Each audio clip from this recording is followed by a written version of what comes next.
Qərbi Azərbaycan Unudulmaz İzlər adlı layihənin icrasına start verilib. Bu barədə İnkişafa və İslahatlara Dəstək İctimai Birliyinin sədri Ramil Əliyev bildirib.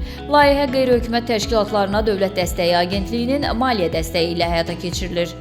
Layihə çərçivəsində Türkiyənin Qars bölgəsində tədbirlər təşkil olunacaq. Bu tədbirlər sırasında bir günlük forumun keçirilməsi planlaşdırılır. Həmçinin forum zamanı təqdimatlar, foto və video sərgilər, eləcə də mədəniyyət və kulinariya nümunələri nümayiş etdiriləcək. Məqsəd Qərbi Azərbaycanın zəngin mədəni irsini, tarixi yaddaşını və kulinariya ənənələrini tanıtmaq, bu dəyərləri beynəlxalq ictimaiyyətə çatdırmaqdır.